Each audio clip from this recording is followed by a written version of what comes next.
if you're not aware, October is Filipino American History Month, and so part of today's event is to really honor and celebrate, entrepreneurship, particularly in the Filipino American community. So, what we wanted to do today is to not only help educate and promote Filipino American culture through food and entrepreneurship, but also to allow you to be a part of that. So, one of the common challenges that we face is really when you're building your business is incorporating your culture in it. And there's a lot of pride in the culture, right?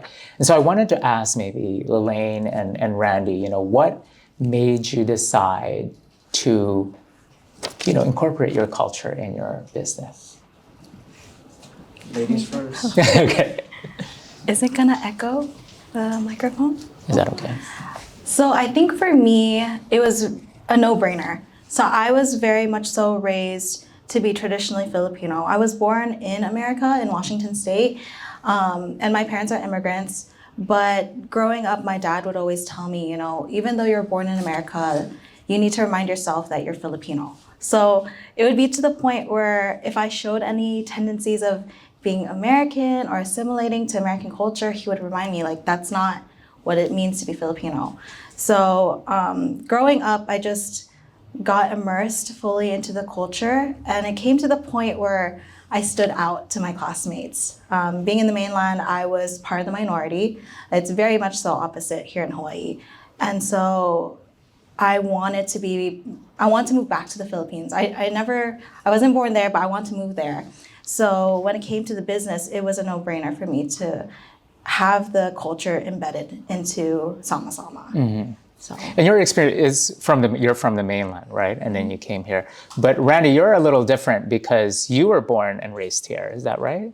No, that is not true. Oh, that's not true? Oh, okay, sorry. I guess we're not friends.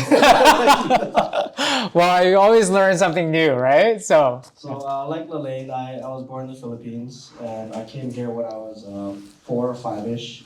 Okay. And I was also an outcast because I did have to go to school, and I did English as a second language, ESL. I'm not sure if you guys are familiar with that, but it's called by a different name now. And so I had to conform, learn the English language, and I had I guess you could call a second awakening. As a Filipino, I came to learn about my cultural identity more, and just wanted to honor it, and also my grandparents and parents, and continue the legacy that we have. Yeah. Well, now I know. Thank you. So I think one of the things that you both mentioned is just honoring the legacy, and kind of, in some ways, it's also reconnecting with your roots, right? And then we have a lot of students here. And what advice would you give students if you're really thinking about how to start a business, but also incorporating their culture into the business? How do you go about identifying what cultural elements you want to include? Yeah.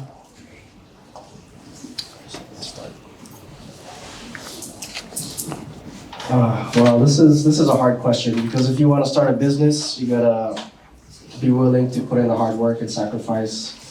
I know Lelaine, she's put in a lot of years of sacrifice, and Eric too, but you gotta find your passion. Mm-hmm. If you're not passionate about it, you can't go day in, day out. Or if you want to do a side hustle, you can't continue doing it on just, interest alone. It has to be your passion. You need to have the willpower to continue doing it.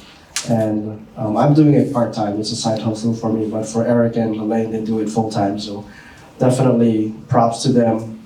But definitely you should reflect on your cultural identity. What are your inspirations and your sources of inspiration?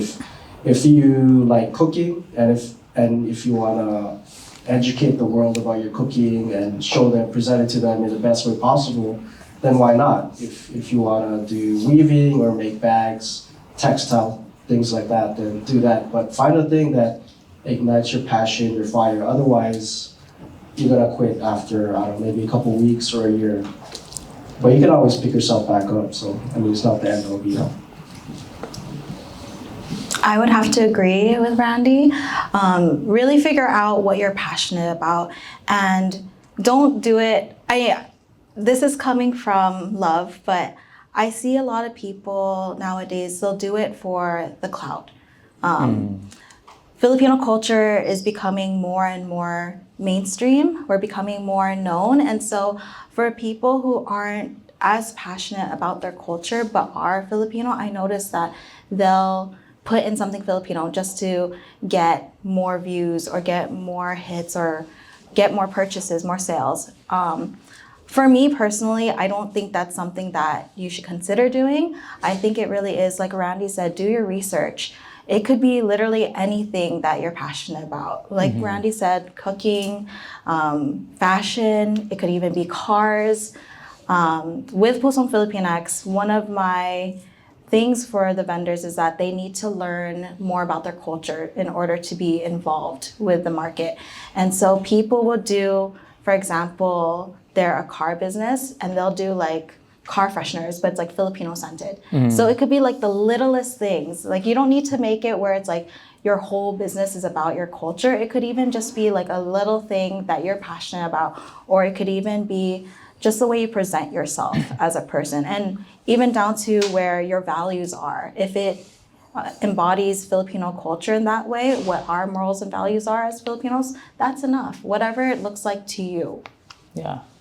Yeah, you talked about values, and we're moving on to how those values attach to your business. I noticed that for both of you, you were very thoughtful in terms of how you brand your business. For instance, sama-sama. Anybody knows what sama-sama means? What is sama-sama? What does it mean? What was that? Togetherness, yeah. And palaman? Does anybody know what palaman is? So it's like, what was that? Filling. Kind of, it's almost there. So it's a spread, right? Spread, yeah. So I think for both of you, we're very thoughtful and in terms of how you brand your business. And of course, you use Tagalog words to identify and brand your business. What made you decide to do that? Because, for some, it's what does that mean, right? And sometimes that could be, a challenge in itself. So what are your thoughts on that? I think for me, because there's so many boba businesses on island, I wanted to make sure that we look different. But also knowing that our culture is still being discovered, still being understood, represented, I wanted to make sure within our name itself, it was something catchy that was still Tagalog or still Filipino, but people would be able to remember.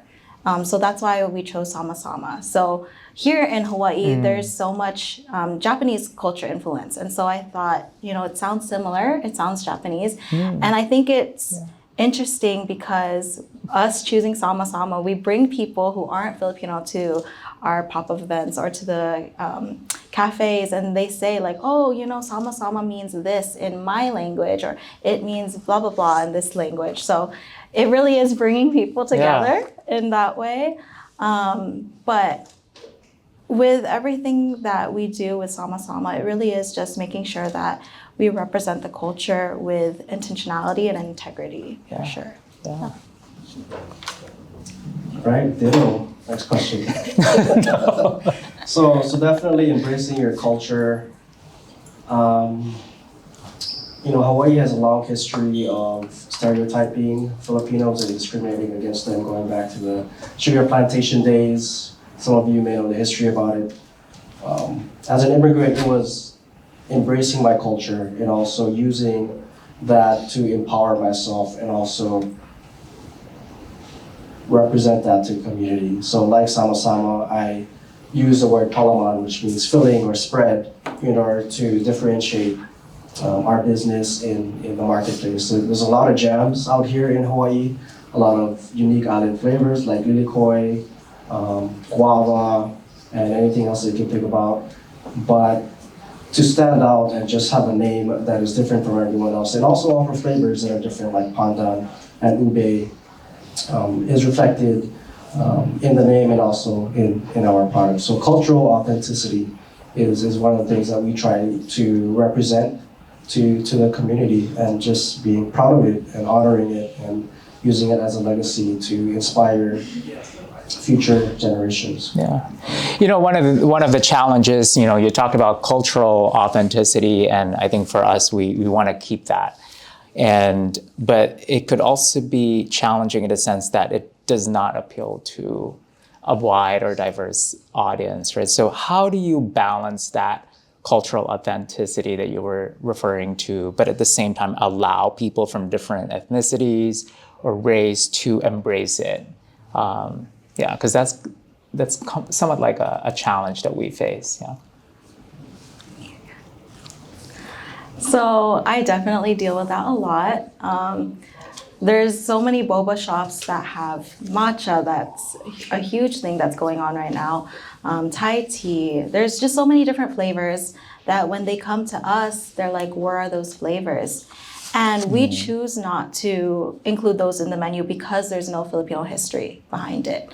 If you look at all of our flavors, I take the time to really hone in and Google search the history behind each of the flavors. So even if you see like lychee or strawberry, it's a typical flavor for an everyday drink for a boba shop, but for us, there is some Filipino background into it. And so there are those challenges where people will look at our menu and say that they don't see their favorite go-to drink, or they'll say like, oh, this is such a weird flavor. Like, what is this called? Like, how do you say it? What is it? Oh, that sounds weird. And I think for you all who want to start a business, you just need to accept and understand that you're not for everyone. And that's okay, because there's so much success that is available for everybody, that okay, you may not get the first customer or the 10th, 20th, but then maybe you'll get the 30th, So just be mindful of that you're not for everyone, and that's going to be okay. Yeah, I like that. You're not for everyone, and that's okay. Yeah, definitely. You're not for everyone. Using your name, reflecting your culture, using a specific term, it's a double-edged sword, especially if they don't know how to pronounce it. Earlier it was pronounced as Palaman, but it's actually Palaman, and with M-U-N pronunciation. So we've actually had a few customers at some pop-up events come to us and say, you should have a more simple name because I can't pronounce it. So when that first came about, we were a little kind of disappointed, but at the same time, use it as a learning opportunity to educate the customer and also everyone else. Hey, this is how you pronounce it. So maybe they might be inspired to do their own research and look up the language, the culture. So don't view it as a disappointment. Pick yourself back up and use it as a learning opportunity, not just for yourself, but also for everyone else. Yeah. So I guess, Randy, kind of to piggyback on that particular question, you mentioned that in terms of pronouncing the brand itself or the name of your business, were there other challenges that you face besides that? And how did you overcome those challenges? Yeah, I mean, the first challenge was not knowing how to make jam. we got into it. I'm not sure if Lillian and Eric had experience making boba before, but we had no idea how to make jam. This was during the pandemic. Like everyone else, we had a lot of time on our hands, and we wanted to do something with our time. We were thinking, okay, let's get ube from Time Supermarket or from Food Lab. So we went and we were gardening, and there wasn't anything that we were satisfied with. Of course, there were flavors from the Philippines, but they tasted like plastic. You couldn't really taste the ube flavor from it. So we were inspired by that. Instead of using it as a disappointing circumstance, we use it as an inspirational opportunity to challenge ourselves and also let everyone know what ube and panan tastes like. Yeah. Mm-hmm. Yeah, because like ube is not the same as taro, right? Mm-hmm. So I think even that, like sometimes, particularly here in Hawaii, we always say like, oh, it's taro, it's ube, but it's not. Mm-hmm. And so there's a level of education that you need to do, right, with your customers as well. What about you, Lynn? Any challenges that you face besides? I guess with the flavors that you have, you mentioned you were very intentional And were there any questions related to? There were a lot. Yeah.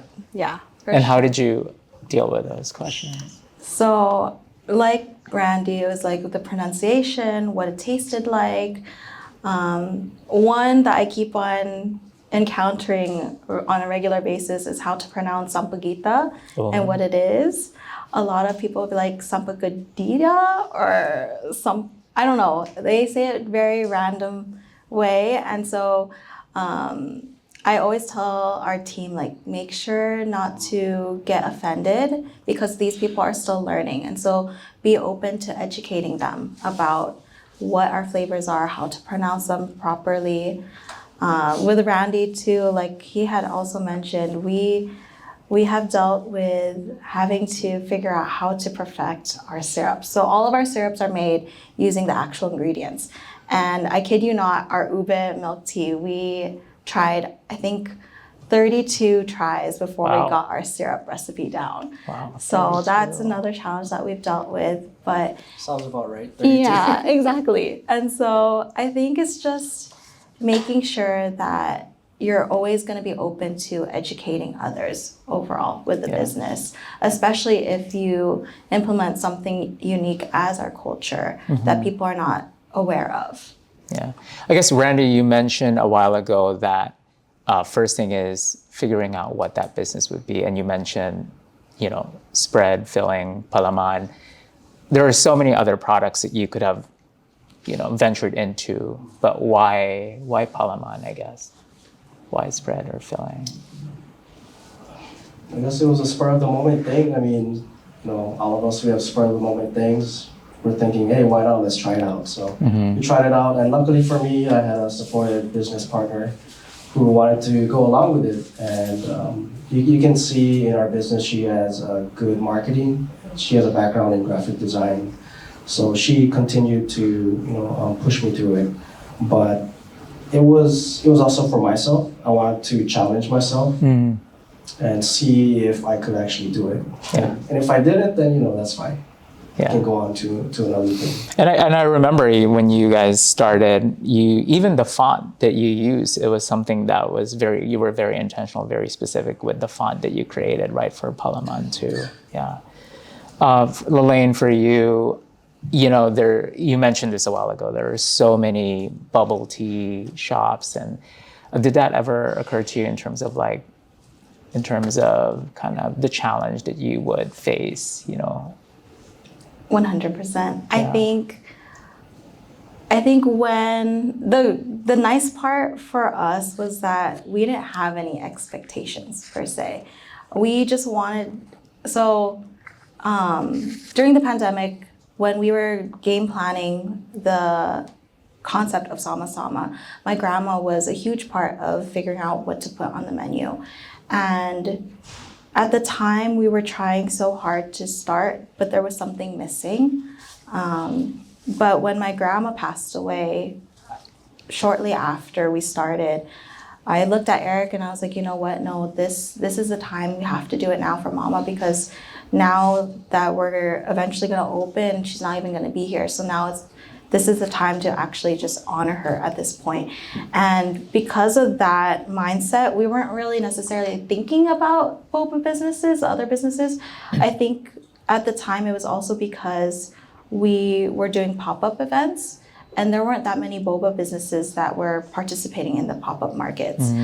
But I do feel like we were ready in a sense of if people were going to start comparing us to others. And we took that as a challenge of, okay, well, let's do this as a way to better ourselves.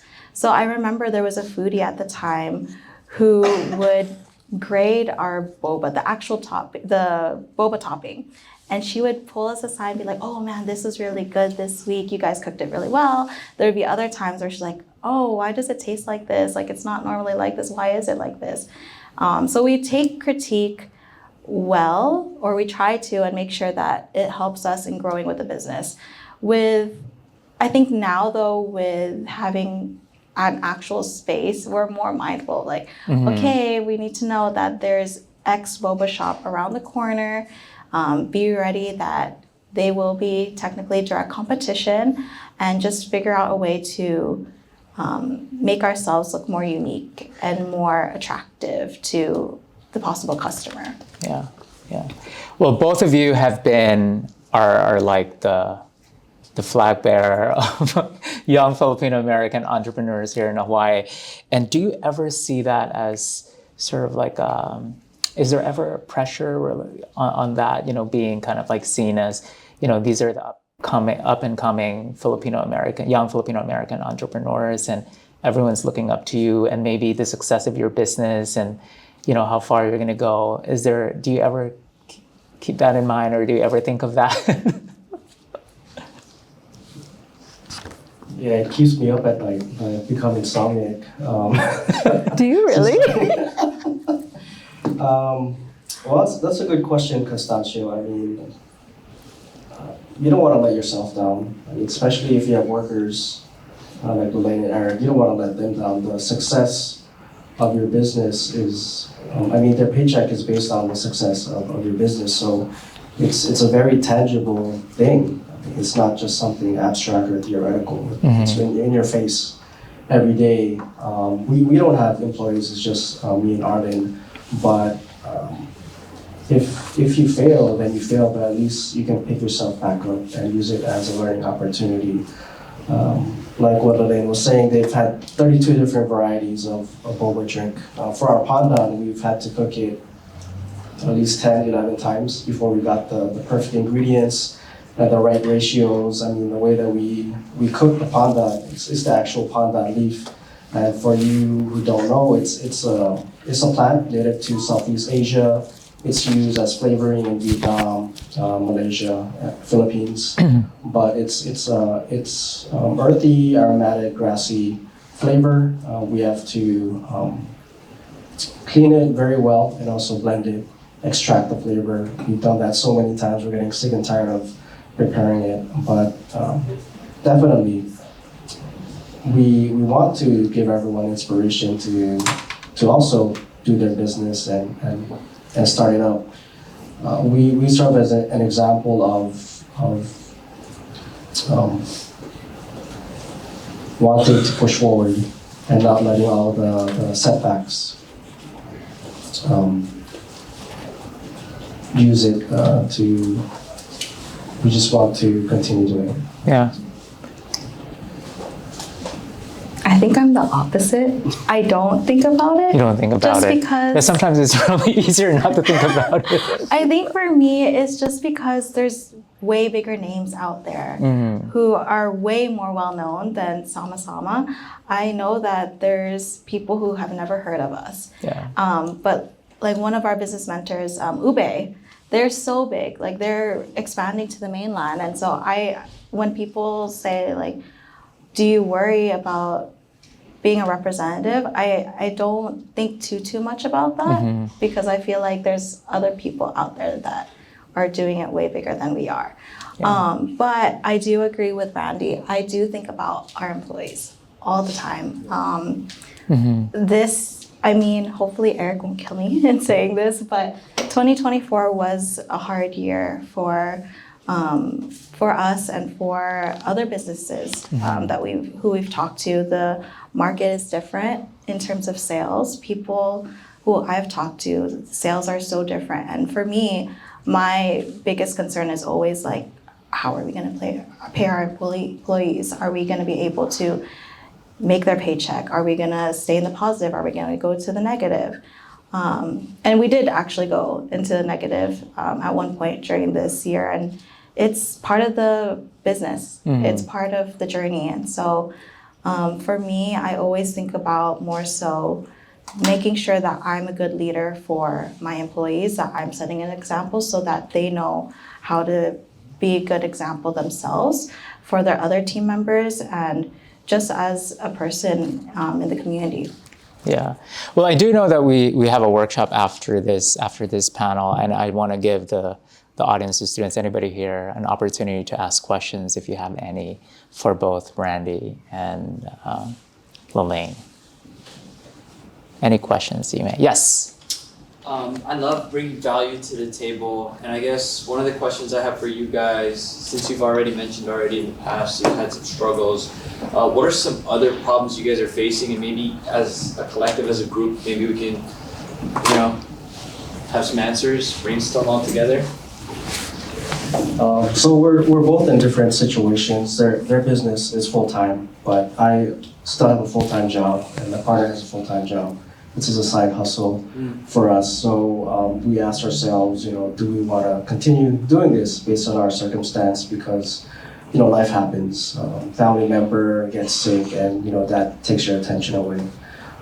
The good thing is, as long as you have support, as long as you have mentors who are there, who can continue to push you, and who also, want you to succeed. After, I guess you could say a few months pause, we had customers, messaging us on Instagram, are you gonna do any more pop-ups? What is your next event gonna be? That tells us that, there's demand in the community, and the customers, that they wanna see, our products out there. So that continues to be our source of inspiration. I think for me, it's right now for Eric and I, it's definitely finding that balance.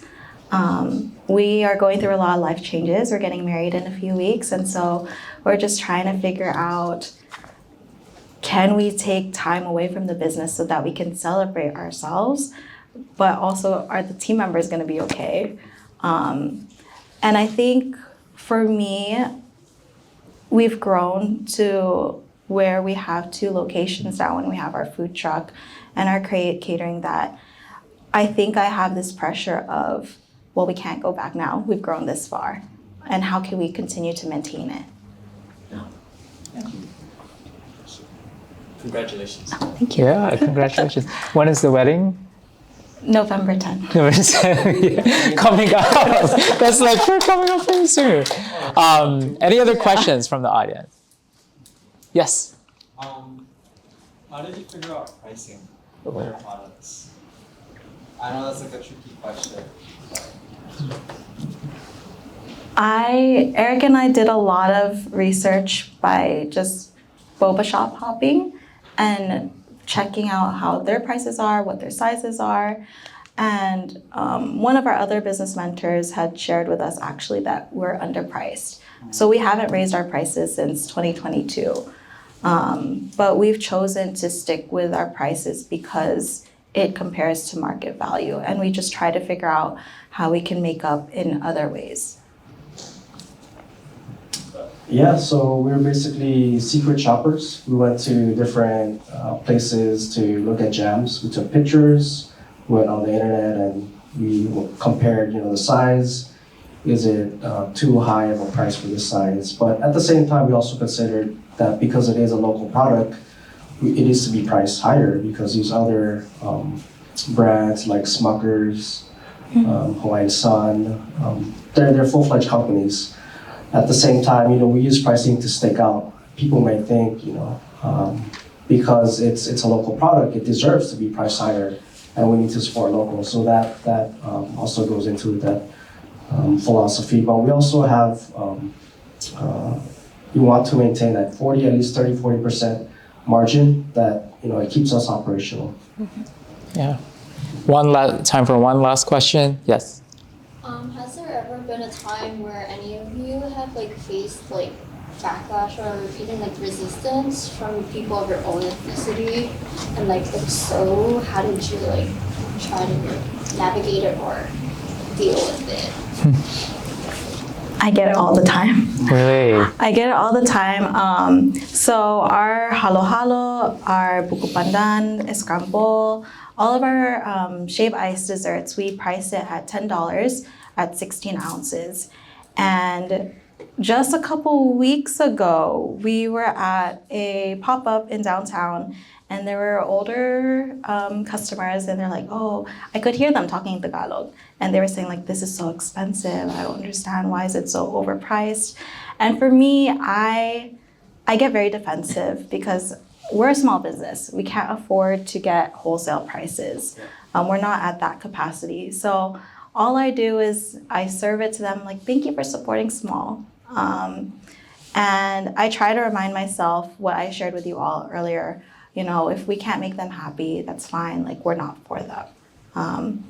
And we just move on.